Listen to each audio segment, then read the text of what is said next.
Shalom. Kita berdoa. Terima kasih Tuhan. Kami mau belajar firman-Mu yang menjadi petunjuk hidup kami. Kami tahu Tuhan, dalam hidup ini terlalu banyak tantangan.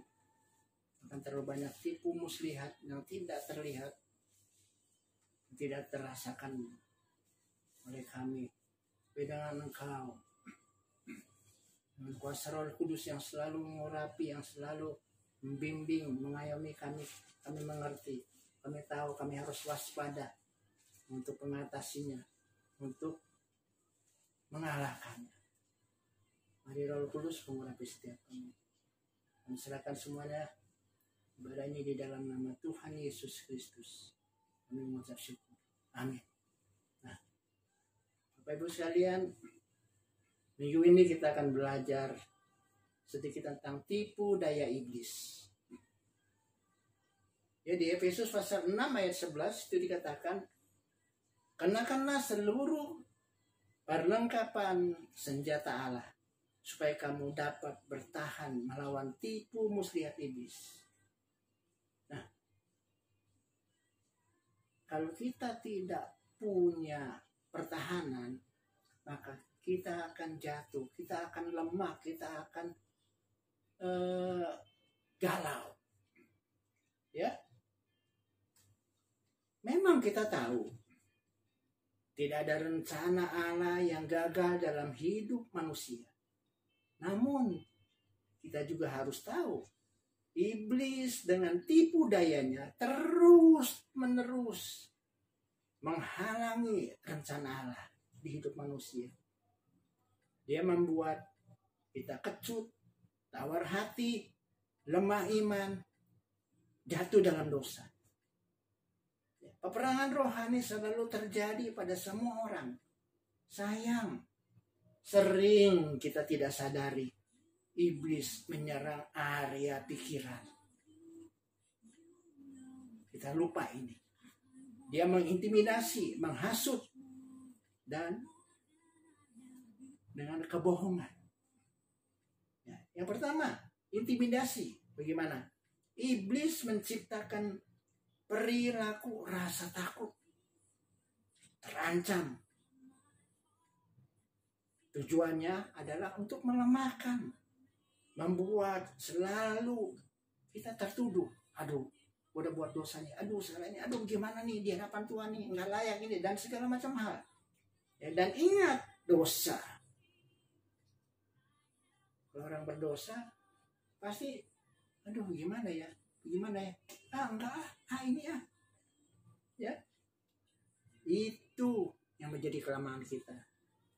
Intimidasi iblis. Selalu ingat itu.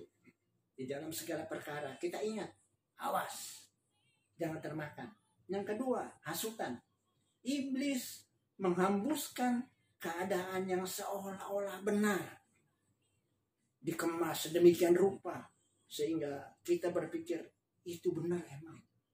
Aduh, gimana ya, kata orang begini-gini, tapi emang ada kenyataannya begini-gini. Nah, hasutannya berbahaya. Yang ketiga, kebohongan. Ini serupa dan selalu berkaitan. Pernyataan tidak benar dari iblis, gunanya untuk menjatuhkan kita dari Tuhan, menjauhkan kita. Dengan gitu kita bisa jatuh. Ya, karena iblis tahu iman kita lah yang mengalahkan dunia, yang bisa mengalahkan dia. Jadi kalau kita jauh dari Tuhan, nggak ada koneksi, nggak ada api yang ini segala, maka kita akan turun. Iman kita, enggak lah, malas lah, apalah, itu. Ya, jadi jangan lupa itu. 3 ini yang paling sering menghantam kita. Dan kita suka kalah. Lalu bagaimana caranya mengalahkan tipu daya iblis? Yang harus diketahui adalah apa? Miliki iman yang teguh. Harus punya iman yang teguh.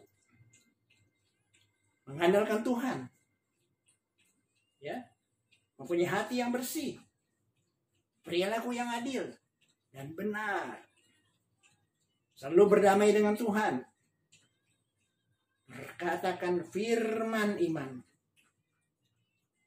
Ya. Ingat, Tuhan masih tetap membela kita sampai sekarang. Ingat itu. Ya, Efesus 6, 14-18. Itu yang kita butuhkan. Itu yang harus kita lakukan.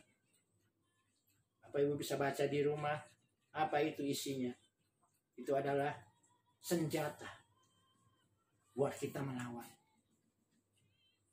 Kalau nggak begitu, kita akan hancur. Kenapa kita mesti memiliki iman yang teguh? Dengan iman yang goyah, nggak bisa. Kalau kita ragu-ragu, ini tuh, manusia dia bisa marah. Gimana sih? Ntar mau yang ini, ntar mau yang itu, mau yang mana? Enggak, ya. Udahlah. Ya. Kalau mengandalkan Tuhan, kita bisa. Kalau mengandalkan diri sendiri, kita nggak mampu. Berapa sih kekuatan kita? Ya. Lalu, bagaimana hati yang bersih? Hati kita nggak kotor dengan segala macam hal-hal yang jahat, hal-hal yang kita buat ini itu segala macam. Jangan, hati ini mesti bersih. Hidup kita, perilaku kita mesti adil, jangan enteng sepihak. Jangan berat sebelah. Harus benar. Harus benar. Kalau berbuat salah nggak bisa. Kita akan tertuduh seperti tadi. Jadi cepat-cepat datang kepada Tuhan, berdamai dengan Tuhan. Selalu. Aduh, kalau udah salah, buru-buru minta ampun sama Tuhan, berdamai sama Tuhan. Ya. Perkataan firman iman ini penting untuk mengalahkan iblis. Katakan yang kita tahu di dalam firman Tuhan yang kita baca. Apa?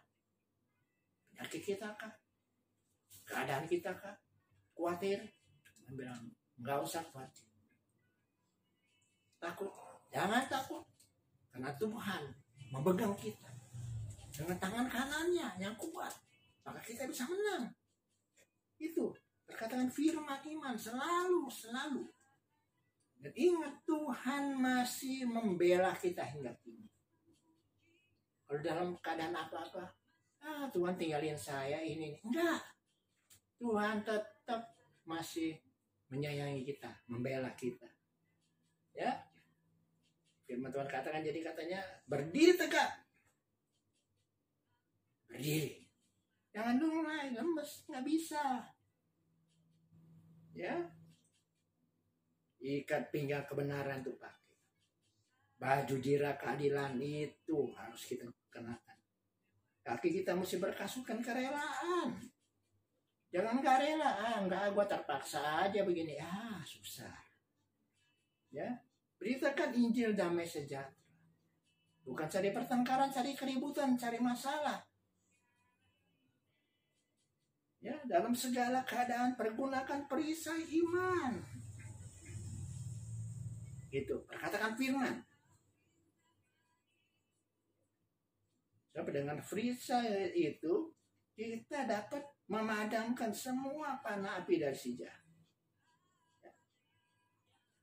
Terimalah ketopong keselamatan. Pakai itu. Supaya enggak macam-macam nih pikiran. Pedang roh. Katakan firman. Itu merupakan pedang roh. Yang bisa mengalahkan dunia, mengalahkan si iblis. Ya, dalam segala doa dan permohonan, berdoalah juga setiap waktu di dalam roh. Gimana sih doa dalam roh? Kesungguhan, sungguh-sungguh. Enggak karena begini, karena begitu. Bagaimana? Konsentrasi, fokus. Tulus, kudus, benar. Itu. Ya, berjaga-jagalah di dalam doamu. Dengan permohonan yang tidak putus-putus, kita nggak bisa, udah nggak perlu lagi nih, nggak bisa. Setiap waktu kita diserang, iblis mencari waktu, mencari celah untuk mengalahkan kita. Jadi harus berjaga-jaga, harus terus berdoa. Belakangan ini mungkin kita lemah, kita nggak ibadah, tatap muka, kita lemah. Tapi kita minta ampun, minta pertolongan Tuhan untuk berikan kekuatan supaya kita tetap kuat di dalam Tuhan.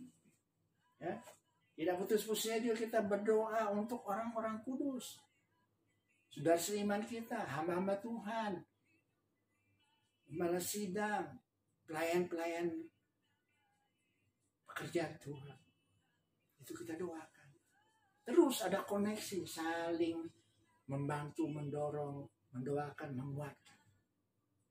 Ya, ada pepatah dalam bahasa Inggris dikatakan, it is wonderful, awesome, and very wise to see Satan lose the battle to us. Kita senang bisa melihat setan kalah dalam peperangan. Ya, in fear and panic and shame, takutan. Karena kita punya kekuatan dari Tuhan, punya pedang roh, punya kekuatan, punya iman yang teguh, mengandalkan Tuhan. Kita punya backing Tuhan Yesus. Ya, jadi dia juga panik. Ya malu. Our victory is in Christ Jesus. Ingat, kemenangan bukan hebat, enggak. Karena Yesus Tuhan. Kita mengandalkan Tuhan. Firman iman. Terus. Hidup yang benar, hidup jujur, hidup adil. Dan lain sebagainya. Memberkati kita semuanya. Terima kasih Tuhan.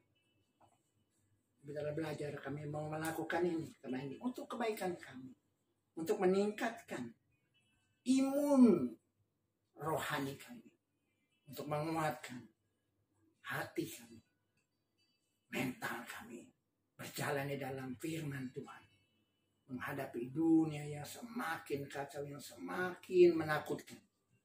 Tapi dengan Engkau yang membela kami, kami aman. Kami mengucap syukur dalam nama Tuhan Yesus. Kami sudah berdoa. Amin. Tuhan berkati kita semuanya. Shalom.